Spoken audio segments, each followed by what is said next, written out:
안녕하세요. 김양 노무사입니다. 오늘 우리 이제 노동법 2차 첫 본문 강의로 좀 들어갈 건데요. 자, 챕터 1에 보면 우리 노동법상의 권리 의무 주체다라고 나와 있습니다. 자, 우리 챕터 1에 노동법상의 권리 의무 주체다라고 하는 거를 우리가 챕터 1에 왜 놔뒀을까요? 이거를 여러분들 그 수업 준비할 때 여러분 우리 교재도 있지만 반드시 시험용 법전 있잖아요. 그거를 좀 옆에다가 반드시 두고 제가 법전 몇 페이지 피세요 라고 말할 수는 없어요. 다들 각자 갖고 있는 법전이 다르기 때문에. 근데 몇 조라는 조문은 언급을 할 거니까 그거 반드시 본문으로 좀 언급을 하십시오. 그래서 눈으로 확인을 하시고 해당 사항 조문 언급한 거 교재에다가 한 번 더 있는 데다가 표시를 해놓고 없으면 조문 숫자라도 적으세요. 그렇죠? 그렇게 항상 법 조문은 항상 가지고 다니시고 법 조문은 봐야 되는 거예요. 우리 2차 때 이게 우리의 하나의 무기이기 때문에. 그럼 왜 챕터 1에 이게 나왔냐? 자, 모든 법의 그 책의 순서는요. 대부분의 경우 조문 순서대로 나와 있는 경우들이 되게 많습니다. 그래서 우리 근기법도 보시면 1조, 2조 보면 정의 나와 있잖아요. 그죠? 근기법 제2조에 보면 우리 제2조 1항, 1호, 2호 이게 바로 근로기준법상 근로자, 근로기준법상 사용자 이러한 개념들이 나와 있어요. 그래서 애초에 우리가 법을 뭘 배우려 그러면 이 법에서 이 법이 적용이 되는 주체를 알아야 그렇죠? 이 법을 뭐 내용을 알던 말던 할 거잖아요. 그렇기 때문에 법조문의 순서에 따라 책이 그렇게 정해져 있는 거예요. 그러니까 잘 보시면 법조문에 있는 장별로 우리 교재가 다 웬만하면 그렇게 좀 편제가 되어 있다라는 거를 알 수가 있을 거고요. 법조문의 특성상 그래요. 법 과목의 특성상.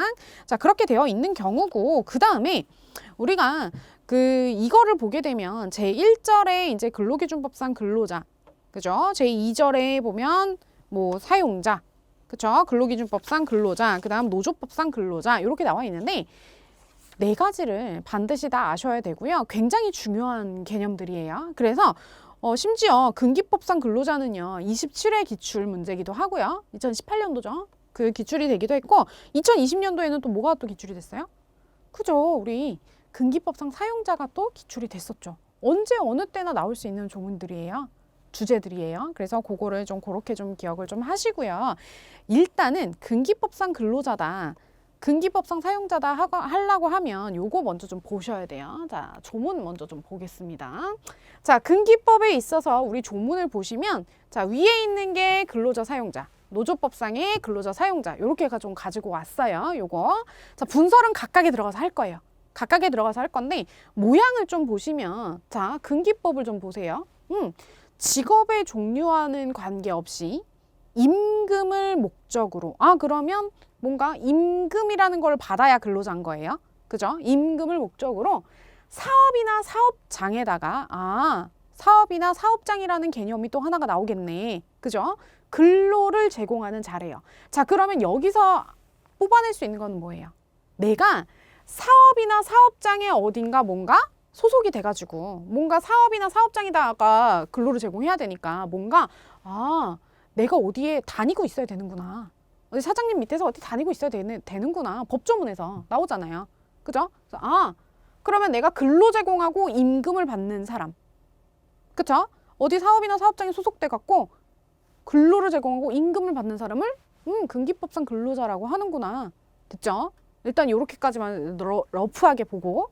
자, 그러면 사업주라고 했을 때 보니까 사업주라는 거는 사업의 경영 담당 사업주를 봤더니 사업주 사용자를 봤더니 사업주 또는 사업 경영의 담당자 그 밖에 근로자에 관한 사항에 대해서 사업주를 뭔가 위에서 행위하는 자까지 있네요.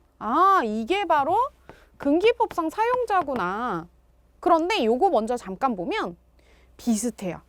자, 요거랑은 다시 볼 거지만 근기법상 근로자하고 노조법상 근로자는 상당 부분 개념이 좀 다른 게 뭔가 있어 보이는데 얘는 사용자 개념은 보니까 사항에 대해서 위하여 행위하는 자라고 되어 있고 다른 건 다 똑같고 여기는 행동하는 자라고 되어 있어요.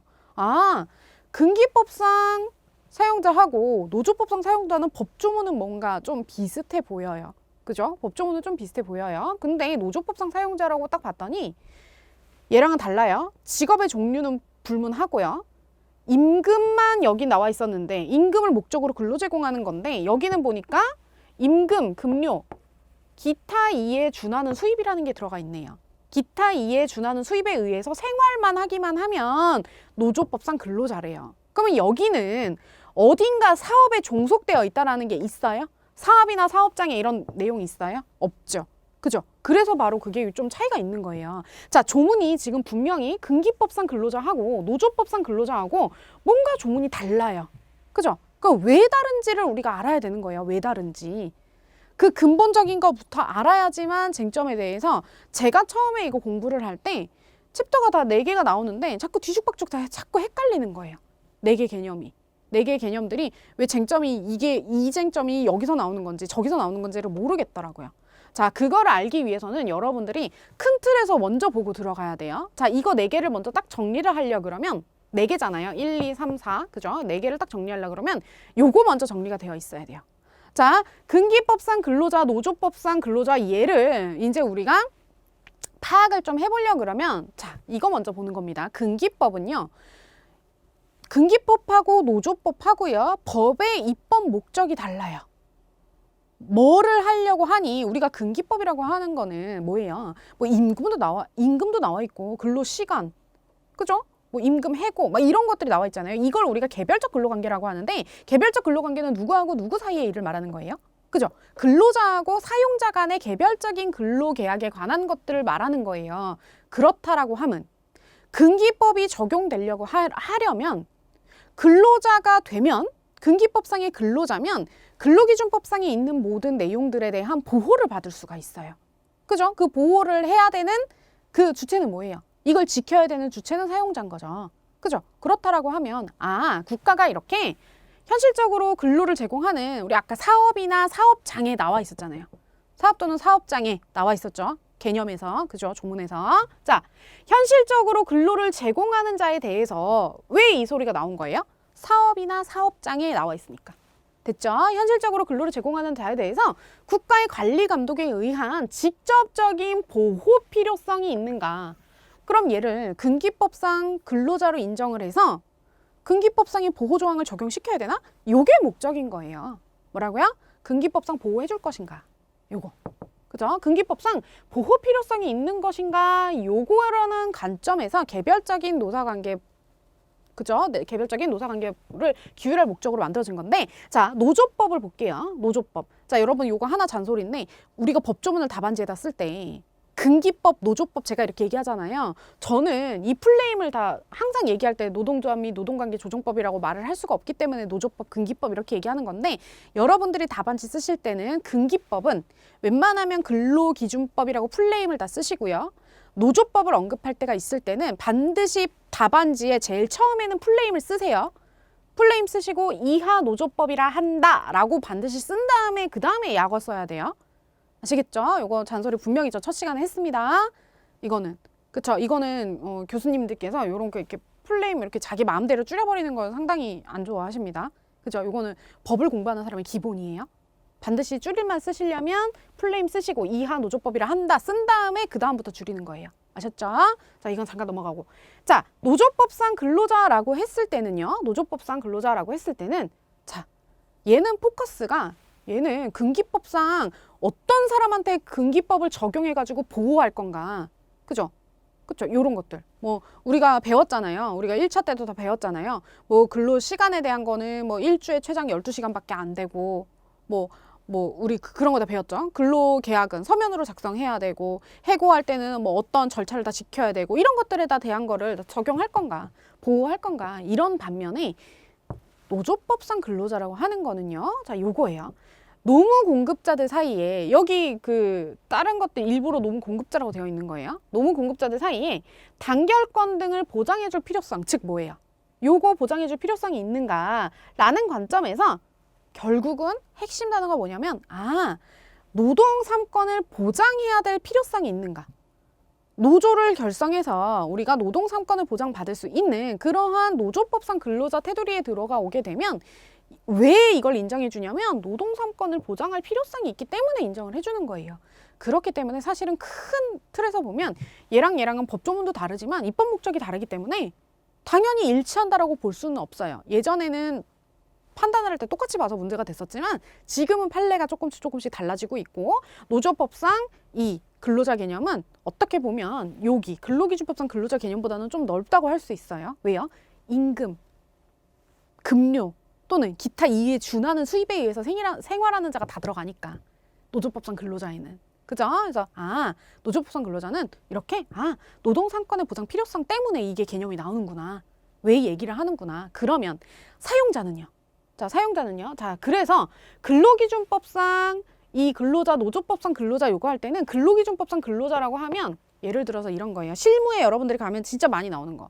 나는 사장님이랑 계약을 할 때 뭔가 나는 사장님 지시를 받고 일은 하는데 사장님이 너랑 나랑 당신이랑 나랑 둘 다 사대보험료 떼면 그 가뜩이나 월급이 작은데 당신도 근로자 부분 사대보험 내야 되고 나도 내야 되니까 우리는 개인 사업자 그냥 사장님으로 해서 3.3% 떼고 우리는 근로자 아니고 그냥 사장님으로 봐서 개인 사업자로 우리 합시다 라고 하는 경우들이 막 나와요. 그러면 실제 여러분들 문제를 닥쳤을 때 이분이 나 뭔가 근로자 같은데 당연히 이제 사장님이 시키는 일을 했으니까 자기는 그러면 1년, 2년 지나고 나서 나 퇴사할 때 되니까 나 퇴직금 받아야 될 것 같아요. 사장님한테 퇴직금을 달라고 했어요. 그랬더니 사장님이 이러는 거죠. 아니 당신은 사대보험료 낸 것도 없고 우리 사이에는 3.3%로 떼기로 하지 않았냐. 당신은 근로자가 아니라서 퇴직금 받을 수 없다라고 얘기를 하면 이제 이 근로자는 뭔가 이상한 거예요. 그죠? 분명히 내가 3.3% 떼기는 했는데 뭔가 나는 근로자인 것 같은데 이상해요. 그죠? 그런 거 할 때 이런 문제가 생기는 거예요. 그래서 판례가 이런 게 있을 때 어떤 거를 기준으로 해서 놓고 이 사람이 근로기준법상 보호를 받는 근로자인지 아닌 건지 그걸 판단하게 되는 거예요. 아시겠죠? 그래서 이런 게 이제 인트로가 들어가는 거죠. 그래서 여기 나오면은 근로기준법상 근로자는 보통의 경우에는 예를 들어서 학원 강사가 나올 수도 있고요. 우리 책에 나와 있는 학원 강사로 할게요.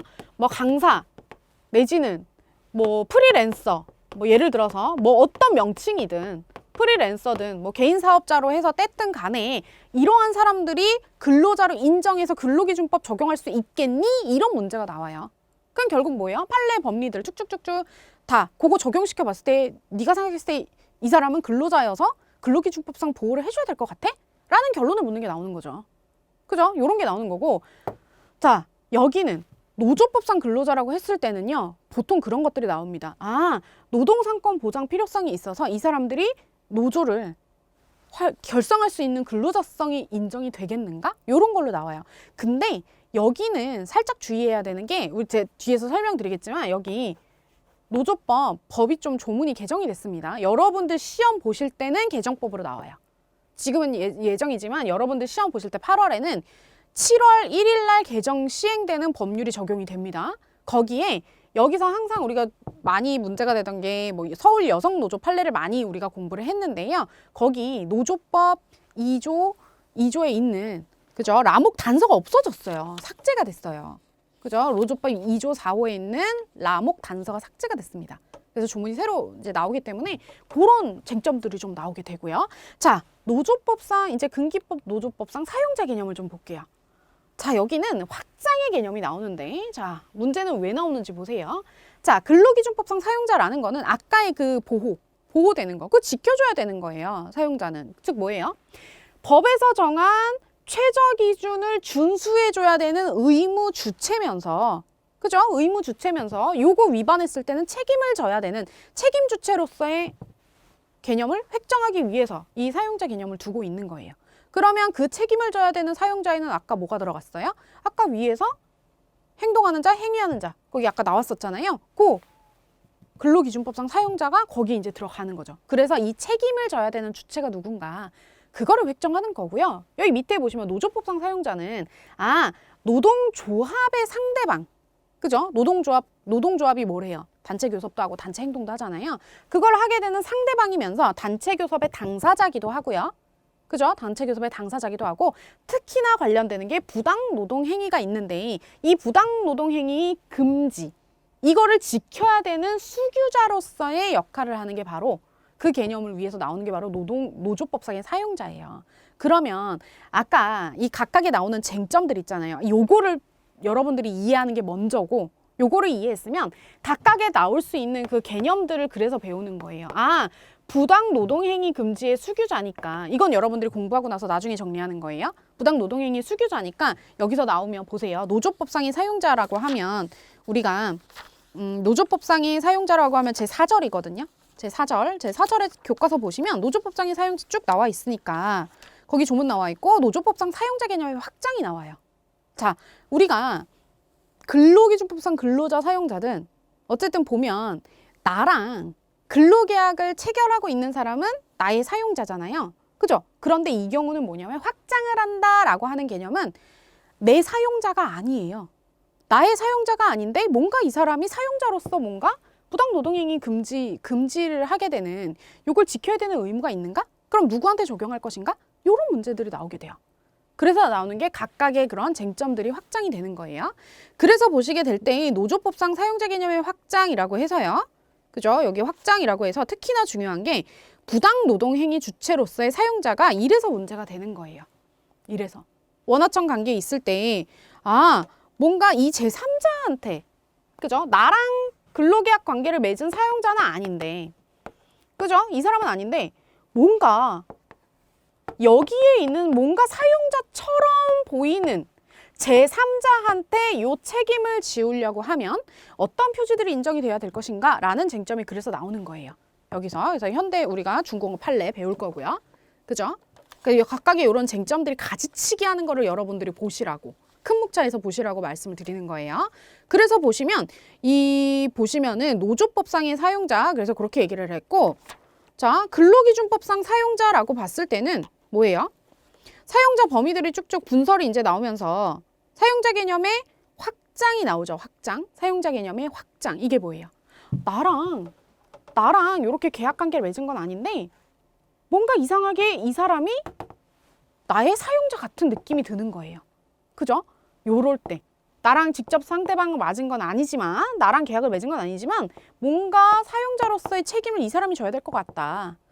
그죠? 요런 경우 나오는 겁니다. 그게 바로 여기서 이제 나오는 게 사용자 개념의 확장으로서 묵시적 근로계약 관계가 나오는 거예요. 묵시적 근로계약 관계. 그래서 바로 나오는 게 현대미포조선 판례예요. 그죠? 그래서 요런 것들이 이제 시험에 나왔었고요. 그죠? 그 앞에 보시면 아까 근로기준법상의 근로자 있죠? 아까 근로기준법상의 근로자라고 했을 때는 여기는 케이스를 쭉 놔두고 근로자로서 보호를 해줄 것인가 말 것인가 그거를 판단하는 문제들이 나오겠죠. 얘는 케이스 그런 식으로 나오겠고 그죠? 그 다음에 노조법상 근로자라고 했을 때는 2절에 보시면 노조법상 근로자라고 했을 때는 쭉 개념이 나오고요. 뭐 대법원의 근로자성 판단 기준은 판례가 왜 나온 거냐면 로마자 4번이 왜 나온 거냐면 예전에는 요게 법조문이 분명히 달랐잖아요. 그런데 똑같이 판단했어요. 그러다가 이제 노조법상의 입법 목적이 다르니까 조문도 다르고 다르게 판단해야 되는구나 라고 판단 기준이 바뀌었기 때문에 변경이 됐기 때문에 그래서 우리 노조법상 근로자 이제 요게 이게 판례가 그래서 나오는 거고요. 그래서 요거랑 관련되는 것들은 근로기준법상 근로자 아닌 어디에 소속되어 있는 근로자가 아닌 구직자나 실업 중인 자나 해고 중인 자 이 사람들에 대한 노조법상 근로자를 인정할 건가 실제 판례가 그래서 문제가 나오게 돼요. 그런데 여러분 요거는 그거 하나 그 파트 하나하고 하나는 특고는 산재랑도 우리가 연결이 되죠. 그래서 특수 형태 근로종사자가 노조법상 근로자 지위를 인정받아가지고 좀 보호받을 수 있을 것인가? 이러한 문제들이 좀 나오게 됩니다. 그래서 토픽들이 그렇게 나눠지는 거예요. 그래서 여기는 사례 문제, 그렇죠? 여기는 노동상권 보장 필요성과 관련해가지고 기타 실업자나 해고된 자나 그렇죠? 구직 중인 자 이 사람 파트 하나. 그 다음 특수근로자의 우리가 특고라고 하는 분들 특고의 노조법상 근로자성 하나. 노동상권 보장 필요성이 있는지에 대해서 카테고리를 그래서 이렇게 쟁점이 두 개가 나뉘게 되는 거고요. 그 다음 아까 얘기했듯이 근로기준법상 사용자, 노조법상 사용자 하면 내 상대방이 아닌 사용자한테 책임을 확정할 수 있을 것인가. 그러한 취지에서 쟁점이 나오게 되는 거예요. 이거를 먼저 잡고 들어가지 않으면 여러분들이 계속 시험을 공부를 했는데 또 돌아와가지고 뭔가 정리가 안 되는 것 같아. 계속 그런 찜찜함이 남아요. 그래서 여러분들 말씀을 해드린 거예요. 자, 이제 본문 본격적으로 들어갈 거예요. 자, 본격적으로 들어갈 건데, 자, 처음에 보시면은 제 1절에 이제 의의 나와 있죠. 의의하고 취지하고 이렇게 나와 있는데, 우리가 답안지 할 때, 그죠? 답안지 할 때 우리가 아이렉이라고 했습니다. 그죠? 어플리케이션, 컨클루전까지 해서 보통 이렇게 하는데, 이 I에서 나오는 게 이슈잖아요. 이슈가 보통 문제 나올 때 문제의 쟁점, 뭐 문제의 소재, 논의의 쟁점 아무렇게나 써도 상관없어요, 여러분. 그거는 여러분들 그 제목에 대해서 뭐 논점의 정리라고 했다고 썼다고 해서 5점 주고 이런 거 아니에요. 뭐를 쓰시던 여러분들이 짝짝 달라붙는 걸로 쓰세요. 그 이슈만 내가 사안의 쟁점이 뭐다라고만 인지하고 있다라는 걸 알려줘야 돼요. 그런 데서 나오는 게 바로 의의하고 취지 같은 것들이 나오는 거죠. 왜요? 이걸 왜 얘기 나오냐면, 자, 의의 보시면 이거는 법조문이죠. 보통은 서론, 약수령 문제가 만약에 나온다 그러면 약수령 문제가 이거 가지고 나온다. 판례 내용이 아니고 그냥 약수령 나왔다. 그러면 아까 서론 쓰는 거 있었잖아요. 서론 쓰는 거. 그죠? 서론 나오고. 그 다음에 또 뭐 나와요? 이론, 그 조문 있잖아요. 조문이랑 개념이 보통 나오죠. 그죠? 그 다음에 보통은 학설은 보통 안 쓰는 경우도 있고, 학설이나 판례에 대한 내용이 나오고 그 다음이 검토가 나오는 거예요. 이게 보통 약수령에 대한 그 목차 딱 잡는 거잖아요. 그래서 이 부분이 그거죠. 의의 보게 되면, 자, 조문이 보시면 금기법 제2조 1항 제1호라고 되어 있어요. 자, 직업의 종류와 관계없이 끊고, 임금을 목적으로 끊고, 사업이나 사업장에 끊고, 그죠? 근로를 제공하는 자, 이분은 우리가 금기법상 근로자라고 보고 있습니다. 얘를 이제 왜 하냐면 아까 취지 우리가 배웠던 거, 그거 이제 여기다 쓰는 거예요. 취지 보시면 이게 바로 Y죠. 왜 이거를 우리가 논의를 하냐? 왜 이거 문제를 왜 얘기를 하냐? 그죠? 문제의식을 나타내 주는 거예요. 요걸 써주는 게 답안지의 인상이 굉장히 좋아지죠. 내가 이 문제를 압도하고 있다. 나 이 문제 이미 알고 있어. 라고 드러내주는 거기 때문에. 자, Y 하시면 이제 밑줄을 그세요. 맨 끝줄에 보호 대상인 근로자의 범위를 확정. 이렇게 하기 위해서 나타나는 거구나. 라는 거 생각하시고요. 자, 그럼 로마자 3번에 근로기준법상 근로자 개념입니다. 요거는 이 조문을 분설하는 거예요. 법전에 있는 거는 법전에 있는 그 내용을 갖다가 분설하는 거니까 분설에 대한 내용을 여러분들이 살붙이기만 되면 되는 거예요. 이거는 모두 다 암기하는 게 아니라. 자, 직업의 종류를 불문한다. 이거는 무슨 소리예요? 직업의 종류를 불문한다. 그러면 뭐 내용이 예를 들어서 내가 뭐 상용직인지 뭐 일용직인지 아니면 무슨 일을 하는지 어떤 직업을 가지는지 상관없다라는 거죠. 그죠? 그래서 밑줄을 쭉 그시면 맨 끝줄 보시면 맨 끝부분 첫 번째 줄 맨 끝부분 보시면요. 요거는 자, 밑줄 긋습니다. 정신노동, 육체노동 여기다 밑줄 그세요. 이거 바로 조문에 있어요, 여러분. 자, 법전 보시면 2조 제1항 제3호에 있습니다. 그죠? 요거 근로라는 거, 요 근로라는 게 바로 노동이라고 하는 게 바로 정신노동, 육체노동 다 들어가는구나. 그쵸? 요 조문에 있는 내용입니다. 요거 반드시 체크하시고 조문도 써 놓으세요.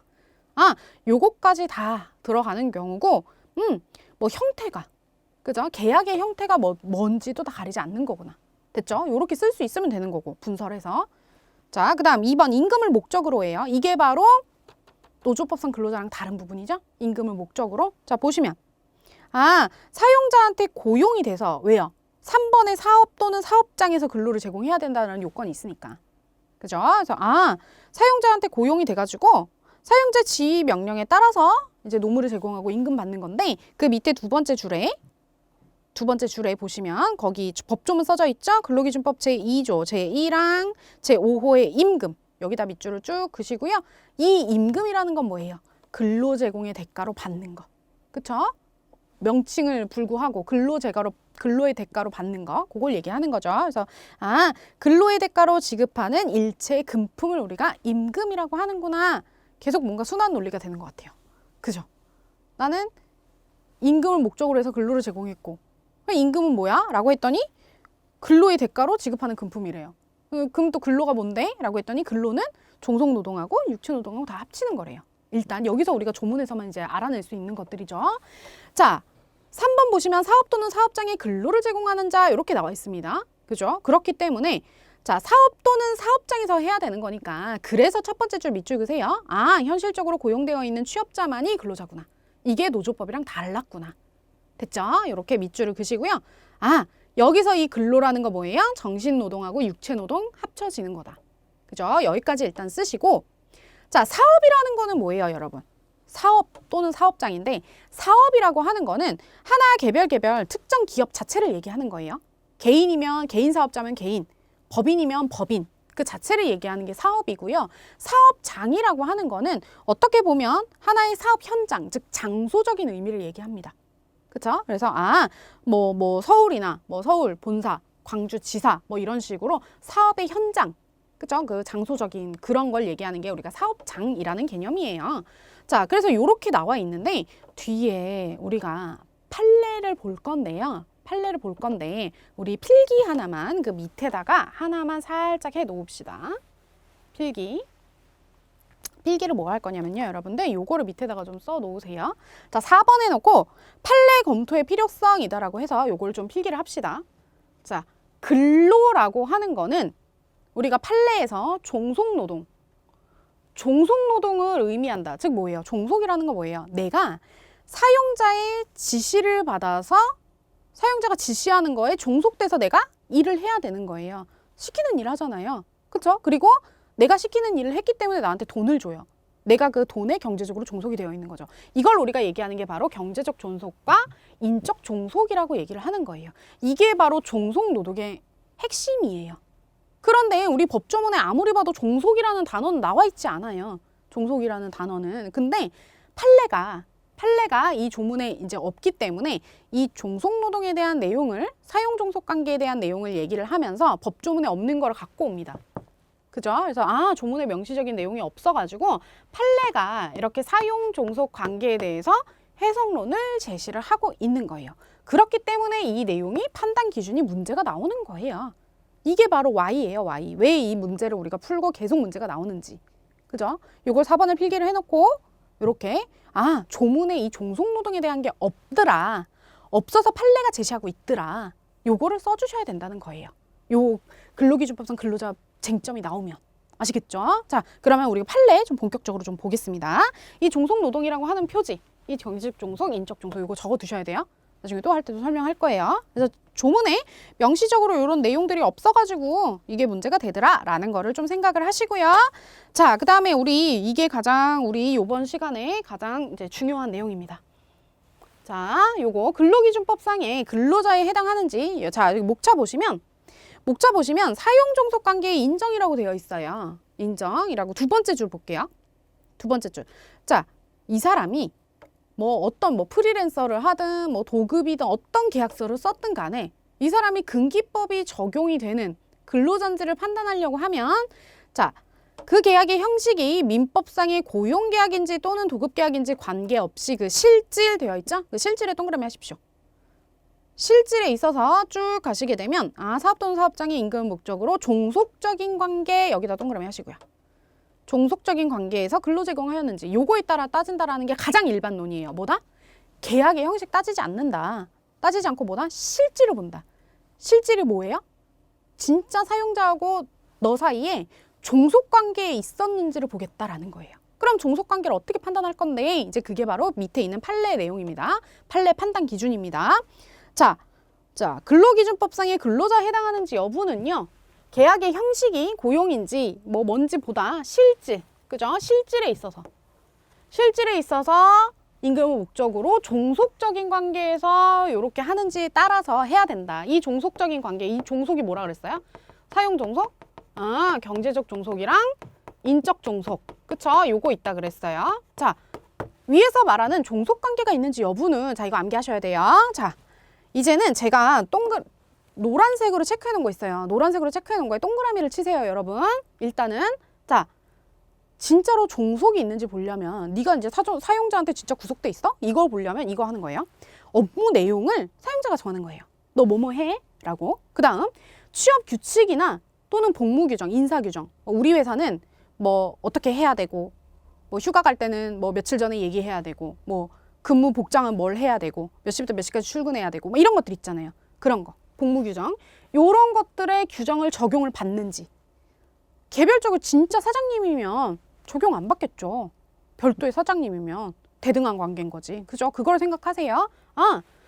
업무의 내용, 내용을 사용자가 정하고 취업 규칙 또는 복무 규정에 적용을 받으며 업무 수행할 때 사용자가 뭔가 상당한 지휘 감독을 해요. 뭐 상당 구체적으로 이렇게 지시를 하는 거죠. 상당하게 지시를 하는 거죠.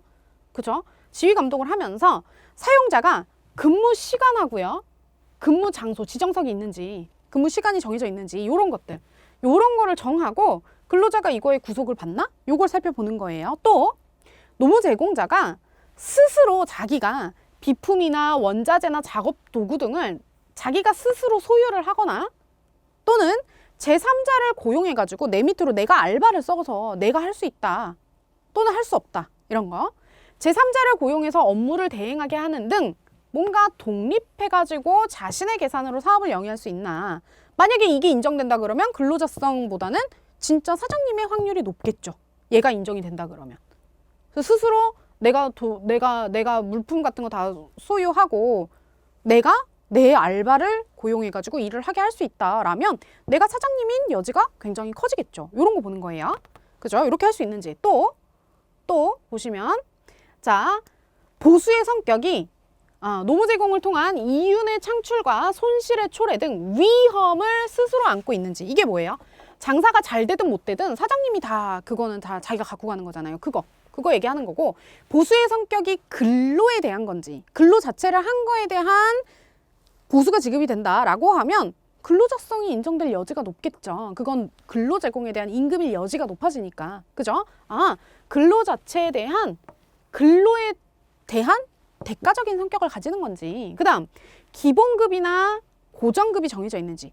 월급에 뭐 기본급 얼마, 무슨 수당 얼마 이렇게 되어 있는지. 그죠? 이렇게 되어 있는지. 또는 근로소득세 원천 징수 여부 등 보수에 관한 사항. 그다음 근로제공 관계의 계속성과 그다음 사용자에 대한 전속성. 이건 뭐예요?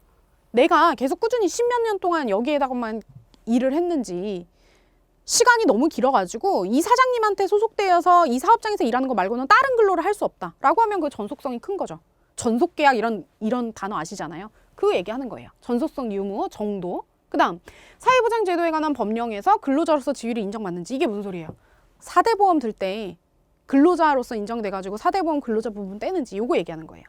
그죠? 요런 걸 하는지 모든 요건들을 다 판단해서 따진다라는 소리예요. 이걸 전부 다 종합적으로 고려하는 거예요.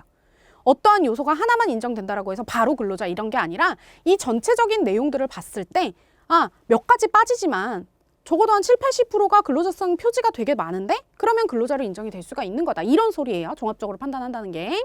자, 요렇게 되는 거예요. 그런데 다만 이 중에서 여기 있는 거 급세사라고 합니다. 자, 기본급이나 고정급이 정해져 있는지 또는 사회보장제도에 관해서 근로자로 인정되는지 4대 보험 그거 하는지 또는 요거 근로소득세 요거를 원천 징수했는지 요런 것들은 자 급세사예요. 요런 것들은 다만 사용자가 경제적으로 우위에 있는 지위에서 마음대로 할 여지들이 크다는 거예요. 아까 제가 얘기했듯이 나 근로자인데 강요할 수 있잖아요. 우리 그런 얘기 안 하고 근데 너는 사장님처럼 하니까 네가 다 자율성인 게 많으니까 우리 사이에는 근로자 아니고 3.3% 떼고 일하는 걸로 합시다 라고 한 다음에 막 일을 막 시켜요.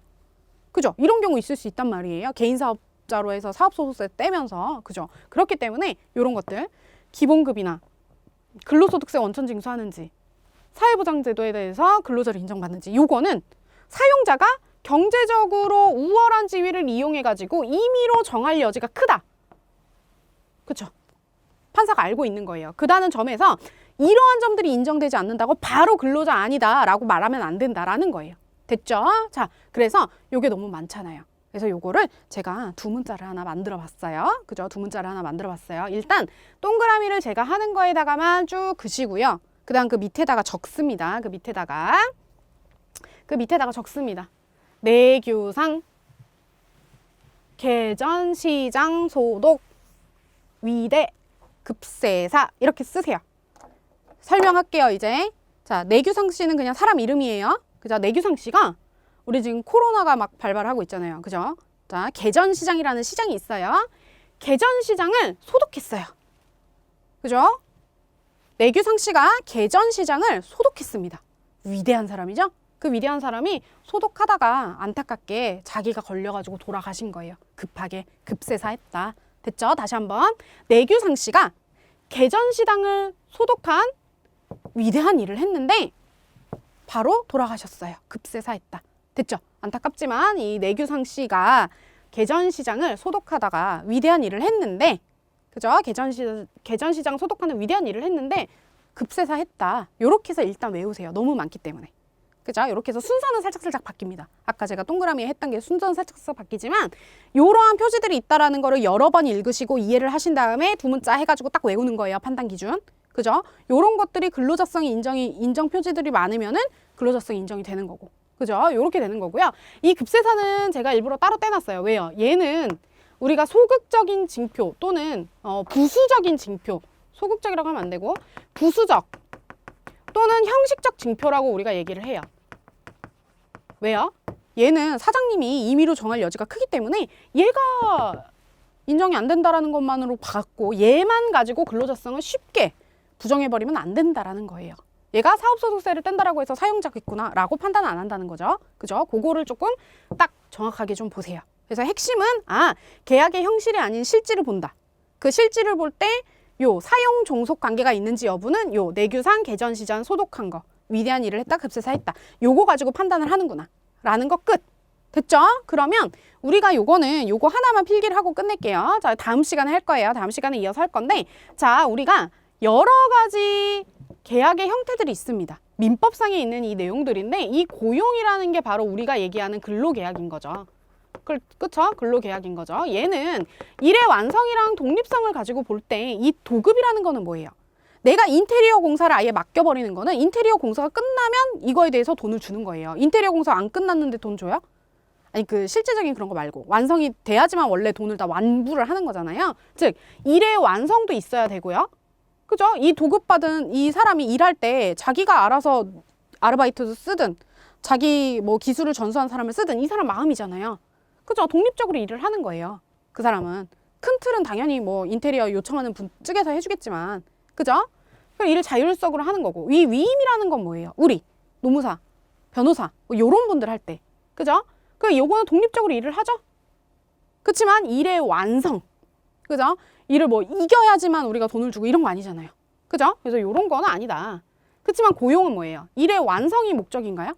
아니죠. 계속 그냥 일을 하시는 거고 독립되어 있지 않죠. 종속되어 있죠. 아까 사용 종속관계 했잖아요. 그죠? 사용 종속관계 있고 일의 완성이 아니라 일에 계속되는 그러한 과정. 그죠? 그거를 얘기하기 때문에 이러한 차이들이 좀 있는 거예요. 그죠? 요건 개념이니까 그냥 이렇게 하나 알아두시고 이 아까 그 계약의 형식 그거에 치중하지 않는다. 실질을 요걸 본다.